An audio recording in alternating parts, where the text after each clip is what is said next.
Hi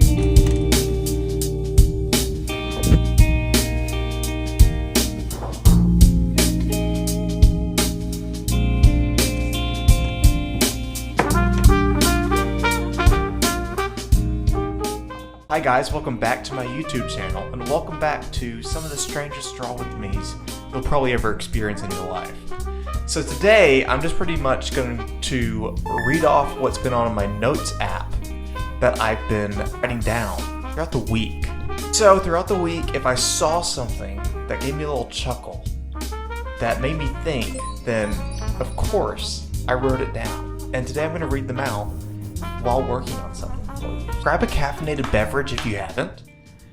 We're going to get crazy. The first thing I'm going to talk about today is that funerals and weddings take way too long. There is no reason anyone should be sitting there or standing there. There's also way too much sitting and standing happening. I don't know when to stand. I don't know when to sit.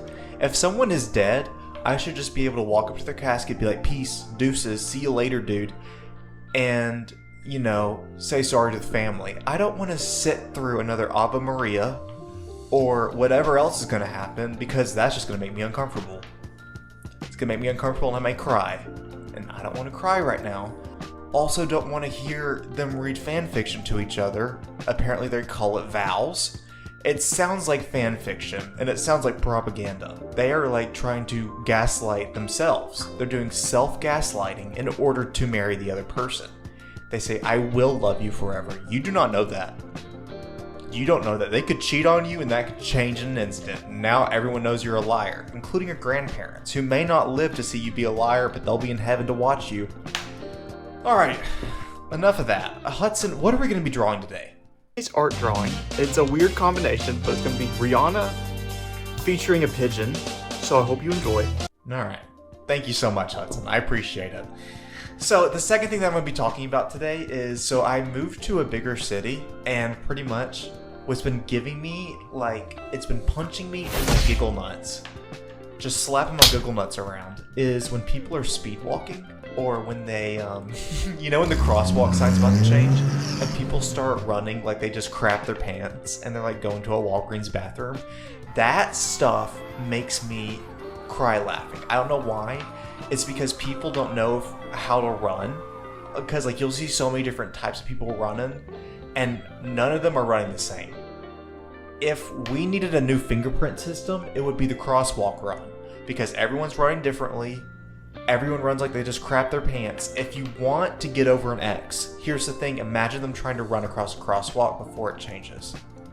And a lot of people will be jaywalking. As someone who has watched someone died from jaywalking, got hit by a car, died, do not jaywalk. And within reason. Don't just be crossing streets across streets, because you will die. You will die. With that being said, Hudson, do we have a portrait update? Hi, long-awaited portrait update, I know. But I completely swapped the side of the face, and the reference I was working on. So it's a whole new reference, since he's facing a different way, and I need to find a good reference for the pigeon. So here's a fun pigeon fact. Do you know that pigeons have been around for 10,000 years? You see this? 10,000 years. And have held historical importances to humans as food, pets, holy animals, and messengers. Oh my god, he threw in a pigeon fact. Guys, he's so embarrassing sometimes, for real. Next thing I'm going to be talking about, the ugly hat epidemic. It seems like coronavirus has come in. It's completely changed how we do business, how we do healthcare, and apparently what type of headwear we wear. That was a lot of wearing. Things that get me irritated is when I see someone, and I hate to say it, it's white women and gay men wearing wide brim hats that look like they could double as a satellite dish. It's very futuristic how large the brims are. If you're wearing a large brimmed hat that's completely circular, I hate to say it, I'm embarrassed. I have the ick. It's really uncomfortable to watch. Something I'm going to change is I'm going to find every single wide brim hat factory and convince them not to make them anymore. I have not seen one person pull that off. No one has pulled that off. If you're thinking about going to a football game If you're thinking about your Christian girl fall and you're thinking, I need a wide brim hat. No, you don't. Please do not put on a wide brim hat. That makes me uncomfortable. And I will be seeking police. And I will be requesting that they shoot you on sight. That being said, Hudson, I see we're working on the portrait. How are we liking the stripes? Status report. I think I'm gonna crop it. I think I'm gonna trim it a little bit. I'm not a fan of the how it's looking in terms of like composition. So we're gonna crop it. Oh, he always got something to say, doesn't he? Always got something to say. Another thing that's dawned on me was I unfortunately was a former tiptoe walker. I used to tiptoe walk, and I didn't realize I was doing it. I really had no clue, and people would just be looking at me weird. And I'd be like, "Hey, this is how I walk." And now, the good news is my calf muscles have grown. So if you have calf muscle issues, tiptoe walk. But being a former tiptoe walker is pretty much like, it pretty much ruins any chance of you getting invited to parties in high school. You may not be able to consider yourself cool in high school because you did tiptoe walk. And you have to have a really big personality to make up for it. And that's an uncomfortable fact. Very uncomfortable fact that I have to live with every single day. I wake up and I remember that I was a tiptoe walker. Hey, with that being said, status report, Hudson. What are we doing? How are we feeling on the portrait? Okay, I'm not liking the background. I think it may be too dark with this tone paper, so I think what I'm gonna do is I'm gonna paint it like a lighter orange. I don't know, we'll see. We'll see what the vibes are. Oh my god, it's always complaining with him, isn't it? Anyways, another thing I've been thinking about that most people may not experience, but they may have experienced, is something called maladaptive daydreaming. Don't know if anyone's experienced this. I think it may be like isolated to artists where you know, they have such like a creative mind that they're able to just like open it up and just start talking and imagining stuff and just start creating. Well, like on the flip side of that, you can't turn it off. So like, I would just like be daydreaming these scenarios all day long and walking around. Just walking around my house daydreaming. And I got a lot of steps in, but I would do it when I was anxious. And I'd just like go into this like other fantasy world. Who does that? I'm sure there's a deep psychological therapy reason there's something wrong with me. And I'll probably have to dive into that deeper, much later. But I don't do it as much anymore. Like sometimes I'll catch myself slipping in and out. I'm working out.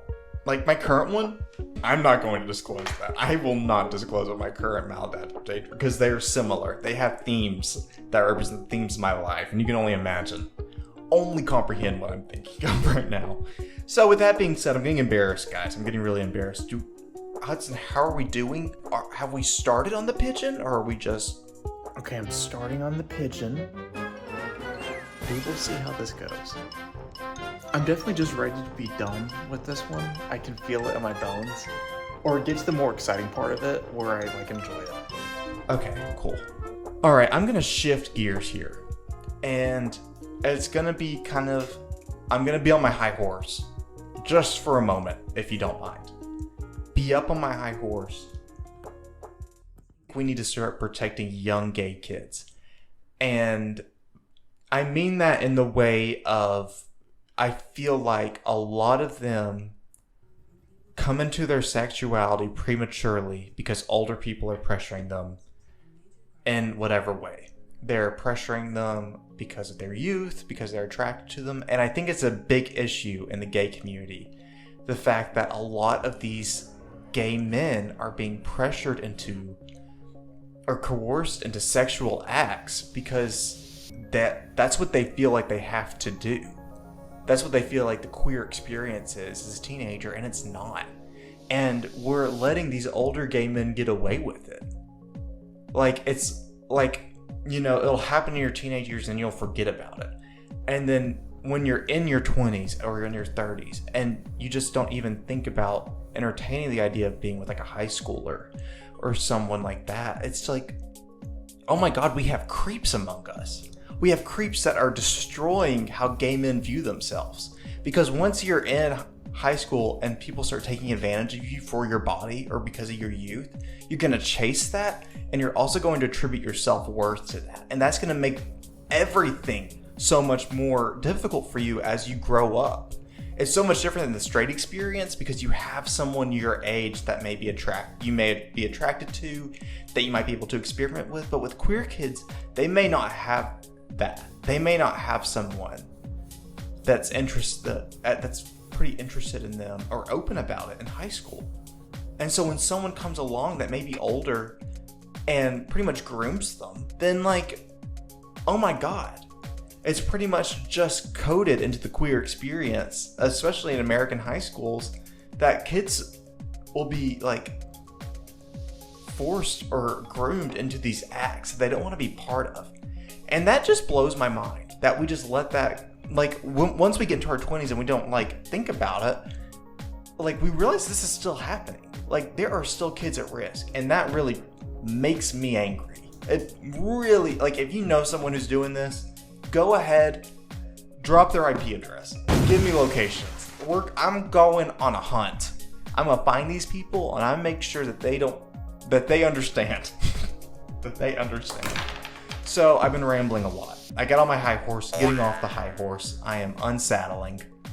I'm, back on ground. I'm gonna check in. Hudson, how are the final results coming in? What are our thoughts?